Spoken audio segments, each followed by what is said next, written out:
ବହୁତ ଦିନ ତଳର କଥା। ପକ୍ଷୀପୁର ଜଙ୍ଗଲରେ ବର୍ଷା ନ ହେବାରୁ ଗଛପତ୍ର ସବୁ ଶୁଖି ଯାଇଥିଲା। ପାଣି ନ ପାଇବାରୁ ଗଛ ଆଉ ପକ୍ଷୀମାନେ ମରିବାକୁ ଲାଗିଲେ। ସେହି ଜଙ୍ଗଲରେ ଖାଲି ମିନୁ ଚଢ଼େଇ ଆଉ କାଳୁ କାଉ ବଞ୍ଚିଥିଲେ। ସେ ଦୁଇଜଣ ବହୁତ ଭଲ ସାଙ୍ଗ ଥିଲେ। କାଳୁ ଭାଇ, ଏ ଜଙ୍ଗଲରେ ଆଉ ରହିହେବନି। ବର୍ଷା ନ ହେବାରୁ ଏ ଜଙ୍ଗଲର ସବୁ ଗଛ ଆଉ ପକ୍ଷୀମାନେ ମରିଯାଉଛନ୍ତି। ଯେମିତି ହେଲେ ଆମକୁ ଏ ଜଙ୍ଗଲ ଛାଡ଼ି ଯିବାକୁ ପଡ଼ିବ। ହେଲେ ମିନୁ, ଆମେ କୁଆଡ଼େ ଯିବା? ଆମେ ତ ପିଲାବେଳୁ କେବଳ ଏଇ ଜଙ୍ଗଲରେ ରହିଲେ, ଆଉ କୁଆଡ଼େ ବି ଯାଇନେ। କାଳୁ ଭାଇ, ତମେ ଜମାରୁ ଚିନ୍ତା କରନି। ମୋ ମା କହୁଥିଲା ଆମ ଜଙ୍ଗଲରେ ଏମିତି ଗୋଟେ ଦିନ ଆସିବ, ଏ ଜଙ୍ଗଲ ପୁରା ଶୁଖିଯିବ, ଆଉ ଏ ଜଙ୍ଗଲରେ କେହି ବି ବଞ୍ଚିବେନି। ଆଉ ହଁ, ମୋ ମା ଏ କଥା ବି କହୁଥିଲା ଏଇ ଜଙ୍ଗଲକୁ ଲାଗି ଆଉ ଗୋଟେ ବଡ଼ ଜଙ୍ଗଲ ଅଛି। ଆରେ ମିନୁ, ତାହେଲେ ଆଉ ଡେରି କାହିଁକି କରିବା? ଚାଲେ ଆମେ ସେ ଜଙ୍ଗଲକୁ ଯିବା। ଏହା କହି ମିନୁ ଆଉ କାଳୁ ଆରପଟ ଜଙ୍ଗଲକୁ ଯିବାକୁ ଲାଗନ୍ତି। ବାଟରେ ଯାଉଥିବା ବେଳେ କାଳୁ ମିନୁକୁ କହିଲା, ମୁଁ ଆଉ ଉଡ଼ି ପାରିବିନି। ମୋ ଡେଣା ଜୋରେ ବିନ୍ଧା ହେଲାଣି। ମିନୁ, ଆମକୁ ଆଉ କେତେ ବାଟ ଯିବାକୁ ପଡ଼ିବ? କାଳୁ ଭାଇ, ଆଉ କମ୍ ବାଟ ରହିଲା। ସନ୍ଧ୍ୟା ହେବା ଆଗରୁ ଆମେ ସେଇ ଜଙ୍ଗଲରେ ପହଞ୍ଚିଯିବା। ସତରେ ମିନୁ, ନିଜ ଘର ଛାଡ଼ିକି ଯିବା ବହୁତ କଷ୍ଟ। ଏମିତି ଦୁଇଜଣ ଯାକ କଥା ହେଇ ଯିବା ସମୟରେ କାଳୁ ଭାବିଲା, ସେ ଜଙ୍ଗଲ ତ ଆଉ କମ୍ ବାଟ ରହିଲା।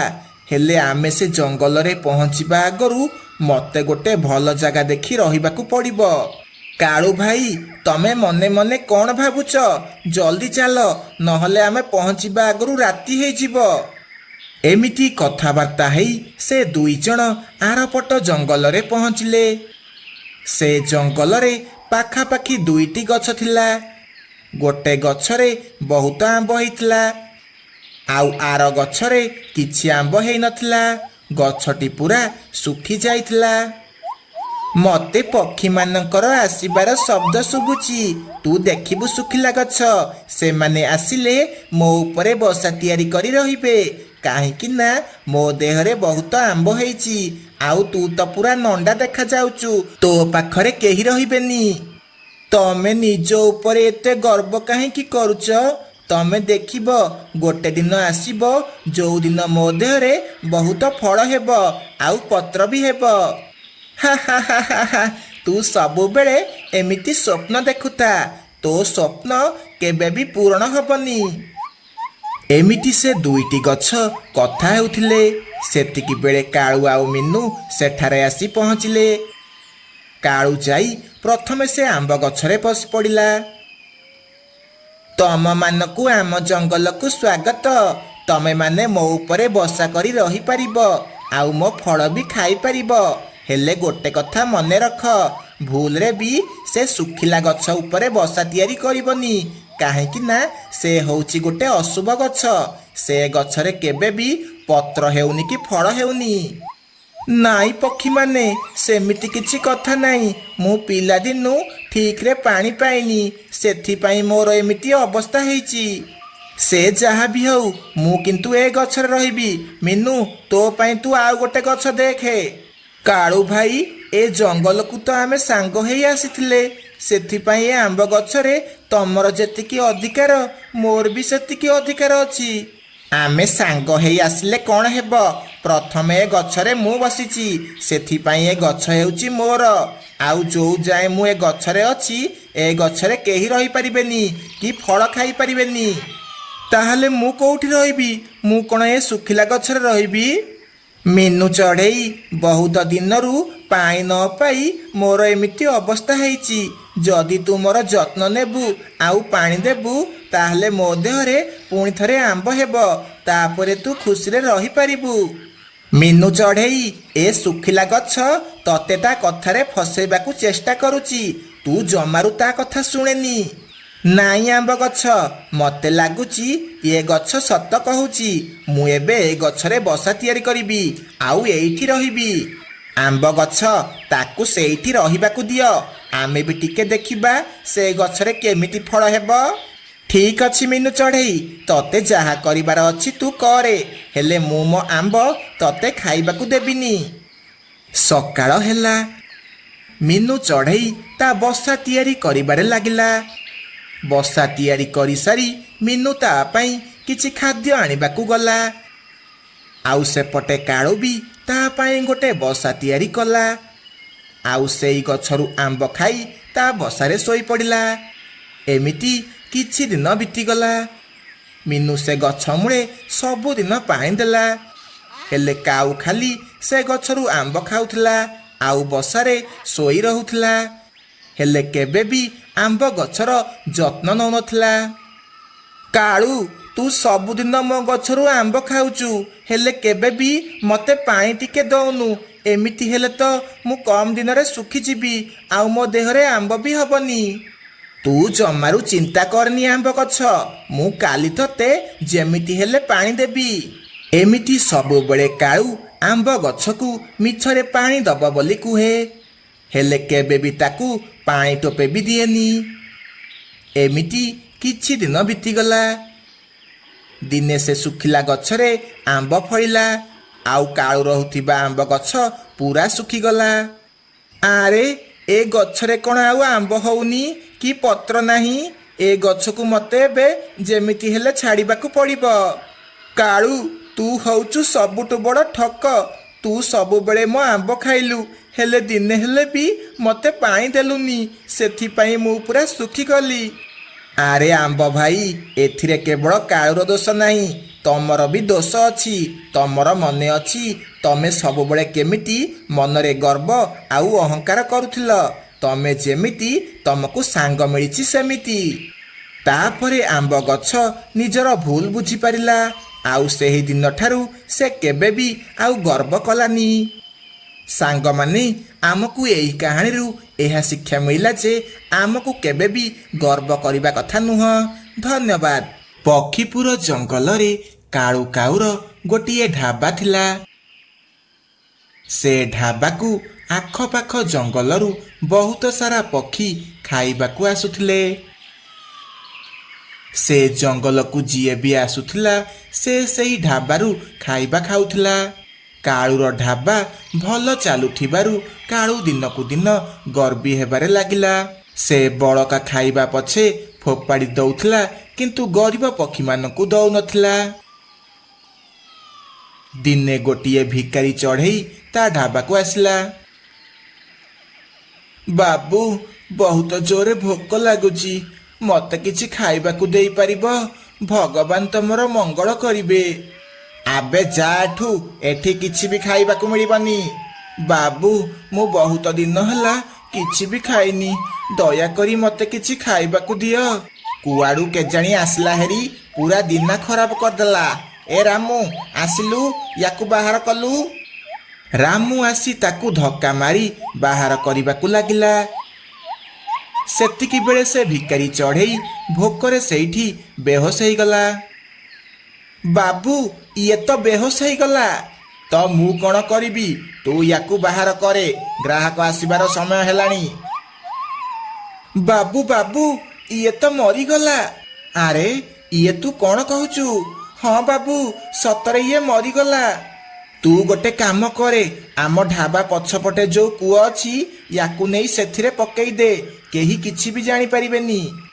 ତାପରେ ରାମୁ ତାକୁ ନେଇ କୂଅରେ ପକେଇ ଦିଏ। ଆରେ ରାମୁ, ତୁ ତାକୁ ପକେଇଲା ବେଳେ ତତେ କେହି ଦେଖି ନାହାନ୍ତିଟି? ନା ବାବୁ, ଆଜି ଦିନ ହିଁ ଖରାପ, କେହି ଗ୍ରାହକ ବି ଆସିଲେନି।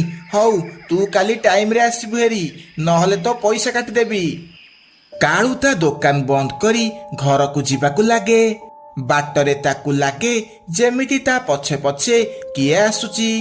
ସେ ରହିଯାଏ ଆଉ ପଛକୁ ବୁଲିକି ଦେଖେ, କିନ୍ତୁ ସେଠି କେହି ବି ନଥିଲେ। ଆରେ ନାଇଁ ତ, କେହି ବି ନାହାନ୍ତି, ମୋର ବୋଧେ ଭ୍ରମ ହେଇଥିବ। ତାପରେ କାଳୁ ଘରକୁ ଯିବାକୁ ଲାଗେ। ହଠାତ୍ ତାକୁ ପଛପଟୁ କିଏ ଗୋଟେ ବାଡ଼ାଏ। ସେ ପଛକୁ ବୁଲିକି ଦେଖେ, କିନ୍ତୁ ସେଠି କେହି ବି ନଥିଲେ। ତାପରେ କାଳୁ ଜୋରେ ଜୋରେ ଉଡ଼ିକି ଯିବାକୁ ଲାଗେ। ଆରେ ରାନୀ, ବହୁତ ଜୋରେ ଭୋକ ଲାଗିଲାଣି, ଜଲ୍ଦି ଖାଇବାକୁ ଦିଅ। ରାନୀ ଯେମିତି ଖାଇବା ଧରିକି ଆସେ, ସେ ଭିକାରୀ ଭୂତ ତାକୁ ଧକ୍କା ମାରିଦିଏ। ସବୁ ଖାଇବା ତଳେ ପଡ଼ିଯାଏ। ଆରେ, ସବୁ ଖାଇବା ତଳେ କଣ ପକେଇଦେଲ? କାଳୁ, ମତେ ଲାଗିଲା କିଏ ଗୋଟେ ମତେ ଧକ୍କା ମାରିଲା, ସେଥିପାଇଁ ସବୁ ଖାଇବା ହାତରୁ ଖସି ପଡ଼ିଲା। ତା ପରଦିନ କାଳୁ ତା ଦୋକାନରେ ବସିଥିଲା। ସେତିକି ବେଳେ ଗୋଟେ ଗ୍ରାହକ ଖାଇବାକୁ ଆସେ। ଆରେ ରାମୁ, ଖାଇବା ଆଣିଲୁ? ଆରେ, ଇଏ କଣ ଖାଇବା? ଏତେ ରାଗ କଣ ଲାଗୁଛି? କଣ ହେଲା, ଖାଇବା ଭଲ ଲାଗୁନି ନା କଣ? ଇଏ କେମିତିକା ଖାଇବା? ରାମୁ, ଏ ରାମୁ, ତୁ ଇଏ କେମିତିକା ଖାଇବା ବନେଇଛୁ? ଏତେ ରାଗ କଣ ପାଇଁ ଲାଗୁଛି? କେଜାଣି, ମୁଁ ତ ଏତେ ଲଙ୍କା ଗୁଣ୍ଡ ପକେଇନି, ତାହେଲେ ଏତେ ରାଗ କେମିତି ହେଲା? ଆଜି ବି କାଳୁର କିଛି ବି ବେପାର ହୁଏ ନାହିଁ। ସବୁ ଖାଇବା ନଷ୍ଟ ହୁଏ। ଏହା ଦେଖି ଭିକାରୀ ଭୂତ ବହୁତ ଖୁସି ହୁଏ। ତା ପରଦିନ କାଳୁ ରାମୁକୁ କୁହେ, ଆଜି ଏମିତି ଖାଇବା ବନେଇବୁ ଯେମିତି ସମସ୍ତେ ହାତ ଚାଟିକି ଖାଇବେ, ହେଲା? ତାପରେ କାଳୁ ଆଉ ରାମୁ ମିଶିକି ଖାଇବା ତିଆରି କରନ୍ତି। ଆରେ ବାଃ, ଆଜି ତ ଖାଇବା ବହୁତ ସ୍ୱାଦିଷ୍ଟ ଦେଖାଯାଉଛି। ତାପରେ ଗୋଟେ ଗ୍ରାହକ ଆସେ। ଆରେ ରାମୁ, ଖାଇବା ଆଣିଲୁ? ଯେମିତି ଗ୍ରାହକ ଖାଇବା ଖାଇବାକୁ ଯାଏ, ଅଚାନକ ତା ପ୍ଲେଟରୁ ସବୁ ଖାଇବା ଅଦୃଶ୍ୟ ହେଇଯାଏ। ଆରେ, ମୋ ଖାଇବା କୁଆଡେ ଗଲା? ଏଠି ତ କେହି ବି ନାହାନ୍ତି। ରାମୁ, ଏଠିକି ଟିକେ ଆସିଲୁ। ହଁ ବାବୁ, କଣ ହେଲା କୁହ? ଆରେ, ମୋ ଖାଇବା କୁଆଡେ ଗାୟବ ହେଇଗଲା। ଆରେ ବାବୁ, ଏମିତି କେମିତି ହେଇପାରିବ? ଆପଣଙ୍କୁ ବୋଧେ ଭ୍ରମ ହେଇଛି। ନାଇଁ, ମତେ ଭ୍ରମ ହେଇନି, ମୁଁ ସତ କହୁଛି। ତାପରେ ସେ ଗ୍ରାହକ ସେଠାରୁ ଦୌଡ଼ିକି ପଳାଏ। ଏମିତି ସବୁଦିନ ହେବାକୁ ଲାଗିଲା। ଏହା ଦେଖି କାଳୁ ବହୁତ ଚିନ୍ତାରେ ପଡ଼ିଗଲା। ଆରେ ରାମୁ, ଇଏ ସବୁ ଢାବାରେ କଣ ହେଉଛି? ମୁଁ ତ ପୁରା ବାୟା ହେଇଗଲାଣି। ବାବୁ, ତମେ ବ୍ୟସ୍ତ ହୁଅନି, ମୁଁ ଗୋଟେ ବାବାଙ୍କୁ ଜାଣିଛି, ସେ ଆମର ସବୁ ଅସୁବିଧା ଦୂର କରିଦେବେ। ତାପରେ କାଳୁ ଆଉ ରାମୁ ସେହି ବାବାଙ୍କ ପାଖକୁ ଯାଆନ୍ତି ଆଉ ତାଙ୍କୁ ସବୁ କଥା କୁହନ୍ତି। ଆରେ, ଇଏ ତୁ କଣ କଲୁ? ଗୋଟେ ଭୋକିଲା ଚଢେଇକୁ ଖାଇବାକୁ ଦେଲୁନି, ସେ ନ ଖାଇକି ମରିଗଲା। ଇଏ ତୁ ଠିକ କଲୁନି, ସେଥିପାଇଁ ସେ ଭିକାରୀର ଆତ୍ମା ଘୁରି ବୁଲୁଛି। ବାବା, ମତେ କ୍ଷମା କରିଦିଅ, ମୁଁ ଆଉ ଏମିତି କେବେ ବି କରିବିନି। ମତେ ସାହାଯ୍ୟ କର, ସେ ଆତ୍ମା ମତେ ବହୁତ ହଇରାଣ କରୁଛି, ଦୟାକରି ମତେ ସାହାଯ୍ୟ କର। ତାପରେ ବାବା ତାଙ୍କ ଶକ୍ତି ଦ୍ୱାରା ସେ ଆତ୍ମାକୁ ଡାକନ୍ତି। ମତେ କଣ ପାଇଁ ଡାକିଲ? ମୁଁ କାହାକୁ ବି ଛାଡ଼ିବିନି, ସମସ୍ତଙ୍କୁ ମାରିଦେବି। ମତେ କ୍ଷମା କରିଦିଅ, ମୁଁ ଆଉ ଏମିତି ଭୁଲ କେବେ ବି କରିବିନି। ତାପରେ ବାବା ସେହି ଆତ୍ମା ଉପରେ ଗଙ୍ଗା ଜଳ ପକେଇ ତାକୁ ମୁକ୍ତି ଦେଇ ଦିଅନ୍ତି। ସେହି ଦିନଠୁ କାଳୁ ସବୁ ଗରିବ ପକ୍ଷୀମାନଙ୍କୁ ମାଗଣାରେ ଖାଇବାକୁ ଦେଲା। ମିନୁ ଚଢ଼େଇ ବହୁତ ଗରିବ ଥିଲା। ତାକୁ ବହୁତ କଷ୍ଟରେ 2 ଓଳା ଖାଇବାକୁ ମିଳୁଥିଲା। ମିନୁ ଗୋଟିଏ ଦିନ କାଳୁ କାଉ ପାଖକୁ କିଛି ପଇସା ଆଣିବାକୁ ଗଲା। କାଳୁ ଭାଇ, ମୋ ଘରେ କିଛି ବି ଖାଇବାକୁ ନାହିଁ, ତମେ ଯଦି କିଛି ପଇସା ଦିଅନ୍ତ, ମୁଁ କିଛି ସଉଦା ଆଣନ୍ତି। ତୁ ବ୍ୟସ୍ତ ହନି ମିନୁ ଚଢ଼େଇ, ତୋ ସ୍ୱାମୀ ଯେତେବେଳେ ବଞ୍ଚିଥିଲା ସେ ମତେ ବହୁତ ସାହାଯ୍ୟ କରିଥିଲା। ତୁ ଏଇଠି ବସିଥା, ମୁଁ ଟଙ୍କା ଆଣିକି ଆସୁଛି। ସେ ଏମିତି କହୁଥିଲା ବେଳେ ରାନୀ ବାହାରକୁ ଆସେ। ଯା ବେ, ତତେ କାହିଁକି ଆମେ ପଇସା ଦବୁ? ଯାଉନୁ, କିଛି କାମ କରିକି ପଇସା ଆଣିବୁ, ଆମକୁ କଣ ଭିକାରୀ ଭଳି ମାଗୁଛୁ? ଆରେ ରାନୀ, ତୁ ତାକୁ ଏମିତି କଣ କହୁଛୁ? ତୁ କଣ ଜାଣିନୁ ତା ସ୍ୱାମୀ ଆମକୁ କେତେ ସାହାଯ୍ୟ କରିଛି? ହଁ, ତା ସ୍ୱାମୀ ଆମକୁ କେତେ ସାହାଯ୍ୟ କରି ପକେଇଛି। କଣ ଟିକିଏ ସାହାଯ୍ୟ କରିଛି ବୋଲି ଆସିଲା ହେରି ପଇସା ମାଗିବାକୁ? ଯା, ପଳା ଏଠୁ, ପଇସା ଫଇସା କିଛି ମିଳିବନି। ଏହା ଶୁଣି ମିନୁ ଚଢ଼େଇ ବହୁତ ମନ ଦୁଃଖ କରେ ଆଉ ସେଠାରୁ ଚାଲିଯାଏ। ଯାଉଛି ମିଟୁ ଭାଇ ପାଖକୁ ଯିବି, ଆଉ କିଛି କାମ ମାଗିବି। ଯଦି କିଛି କାମ ମିଳିବ ତାହେଲେ କିଛି ପଇସା ରୋଜଗାର କରିପାରିବି। ହଁ, ଗୋଟେ କାମ ଅଛି ଯେ ସେଇଟା କିନ୍ତୁ ଲେବର କାମ। କେବଳ 2 ଦିନ ପାଇଁ ସେ କାମଟା ଅଛି, ଯଦି କରିବୁ ଆସେ। ତାପରେ ମିନୁ ଚଢ଼େଇ ମିଟୁ ସହ ଯାଇ 2 ଦିନ ମଜୁରୀ ଖଟେ। ଆଉ ତାକୁ ଯାହା ପଇସା ମିଳେ ତାକୁ ନେଇ ଘରକୁ ଆସେ। ଆରେ, ଏତିକି ପଇସାରେ କ'ଣ ହେବ? ଘର କାମ ତ ସବୁଦିନ ମିଳିବନି। ତାହେଲେ ମୁଁ ମୋ ପୁଅକୁ ସବୁଦିନ ଖାଇବାକୁ କେମିତି ଦେବି? ନା, ମୋତେ ପ୍ରତିଦିନ ରୋଜଗାର କରିବା ପାଇଁ କିଛି ଭଲ କାମ କରିବାକୁ ପଡ଼ିବ। ସେ ଏମିତି ଭାବୁଥିଲା ବେଳେ ମାନୁ ସେଠାକୁ ଆସେ। ମା, ମୋ ସାଙ୍ଗମାନେ ସମସ୍ତେ ଚିକେନ ସିଙ୍ଗଡ଼ା ଖାଉଛନ୍ତି, ମୋତେ ବି ତମେ ଚିକେନ ସିଙ୍ଗଡ଼ା ଦିଅ। ଆରେ ପୁଅ, ସେ ଚିକେନ ସିଙ୍ଗଡ଼ା ବାଲା 2ଟା ସିଙ୍ଗଡ଼ାକୁ 50 ଟଙ୍କା ନଉଛି। ମୁଁ ଏତେ ପଇସା କୋଉଠୁ ଆଣିବି? ଯଦି ପଇସା ନାହିଁ କିଣିବାକୁ ତାହେଲେ ତମେ ମୋତେ ଘରେ ବନେଇକି ଦିଅ। ହଉ, ତୁ ଯା ସଉଦା ଆଣିକି ଆସିବୁ, ମୁଁ ତୋ ପାଇଁ ଚିକେନ ସିଙ୍ଗଡ଼ା ବନେଇଦେବି। ତାପରେ ମାନୁ ବଜାରକୁ ଯାଏ ଆଉ ଚିକେନ ସିଙ୍ଗଡ଼ା ବନେଇବାର ସବୁ ଜିନିଷ ଆଣିକି ଆସେ। ତାପରେ ମିନୁ ଚଢ଼େଇ ତା ପୁଅ ପାଇଁ କିଛି ଚିକେନ ସିଙ୍ଗଡ଼ା ତିଆରି କରେ। ମା, ଏ ଚିକେନ ସିଙ୍ଗଡ଼ା ତ ବହୁତ ଟେଷ୍ଟି ଲାଗୁଛି। ଯେମିତି ଦୋକାନରେ ତିଆରି ହେଇଛି ସେମିତି ଲାଗୁଛି। ଯାଉଛି ମୁଁ ମୋ ସାଙ୍ଗମାନଙ୍କୁ ଟେଷ୍ଟ କରେଇକି ଆସିବି। ତାପରେ ମାନୁ କିଛି ଚିକେନ ସିଙ୍ଗଡ଼ା ନେଇ ତା ସାଙ୍ଗମାନଙ୍କ ପାଖକୁ ଯାଏ। ଆରେ ବା, ଇଏ ତ ବହୁତ ଟେଷ୍ଟି ଲାଗୁଛି। ମୋର ତ ବିଶ୍ୱାସ ହେଉନି ତୋ ମା ଏମିତି ବନେଇଛନ୍ତି ବୋଲି। ଆରେ, ମୁଁ କ'ଣ ମିଛ କହୁଛି? ସତରେ ମୋ ମା ବନେଇଛି।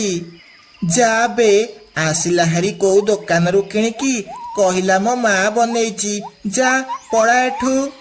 ମାନୁ, କାଲି ତ ମାମାକୁ କହିବୁ ଆମକୁ ଚିକେନ ସିଙ୍ଗଡ଼ା ବନେଇକି ଦେବେ।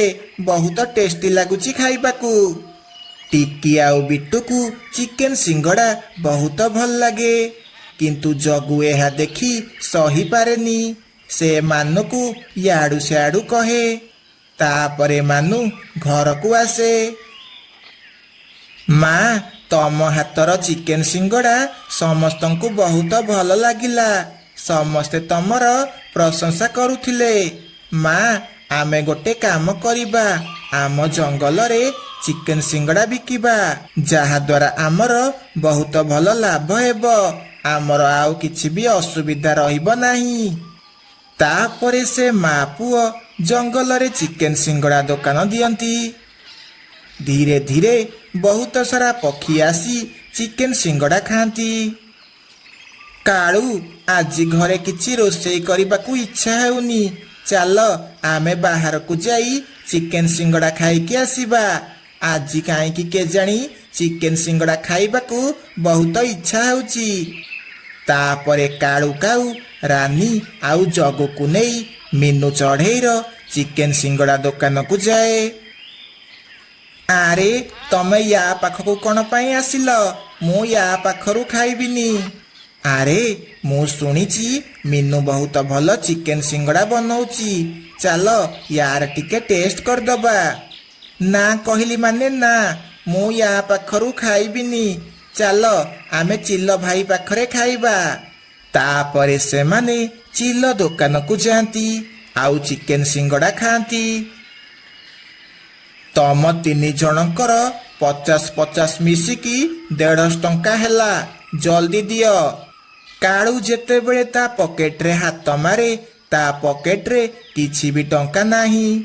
ସେ ପର୍ସ ଘରେ ଛାଡ଼ିକି ଆସିଥିଲା। ଆରେ ଚିଲ ଭାଇ, ମୁଁ ପର୍ସ ଆଣିବାକୁ ଭୁଲି ଯାଇଛି। ମୁଁ କାଲି ଆଣିକି ପଇସା ଦେଲେ ହବନି? ନା ନା, ସେ ସବୁ ମୁଁ କିଛି ବି ଶୁଣିବିନି। ପର୍ସ ଆଣିନି ଏସବୁ କଥା ମୋତେ କହିଲେ ମୁଁ କ'ଣ କରିବି? ମୋତେ ଏବେ ପଇସା ଦେ, ନହେଲେ ତୋ ସ୍ତ୍ରୀ ପିଲାକୁ ବାନ୍ଧିକି ବାଡ଼େଇବି। ତାପରେ କାଳୁ ସାଙ୍ଗେ ସାଙ୍ଗେ ଯାଇ କିଛି ପଇସା ଆଣିକି ଆସେ। ଏତେ ଜଲ୍ଦି ତମେ ପଇସା କୋଉଠୁ ଆଣିଲ? ଘରକୁ ତ 5 ମିନିଟରେ ଯାଇ ହେବନି। ଯୋଉ ମିନୁକୁ ତମେ ସେଦିନ ପଇସା ଦେବାକୁ ମନା କରିଦେଇଥିଲ ଆଉ ଆଜି ତା ଦୋକାନରୁ ଚିକେନ ସିଙ୍ଗଡ଼ା ଖାଇବାକୁ ମନା କରିଦେଇଥିଲ, ସେ ଆଜି ମତେ ପଇସା ଦେଇ ସାହାଯ୍ୟ କଲା। ଏହା ଶୁଣି ରାନୀର ମୁଣ୍ଡ ତଳକୁ ହେଇଗଲା। ଆଜିଠୁ ମୁଁ କେବଳ ମିନୁ ଚଢ଼େଇ ପାଖରୁ ଚିକେନ ସିଙ୍ଗଡ଼ା ଖାଇବି। ତମର ଯଦି ବେଶୀ ପଇସା ଅଛି ତାହେଲେ ତମେ ଆସିକି ଚିଲ ପାଖରୁ ସିଙ୍ଗଡ଼ା ଖାଇବ। ଏମିତି ରାନୀ ତା ଭୁଲ ବୁଝିପାରେ ଆଉ ଚୁପ୍ ରୁହେ। ସାଙ୍ଗମାନେ, ଯଦି ଆପଣମାନଙ୍କୁ ଆମ କାହାଣୀ ଭଲ ଲାଗିଛି ତାହେଲେ ଆମକୁ ତଳେ କମେଣ୍ଟ କରି କୁହନ୍ତୁ। ଧନ୍ୟବାଦ।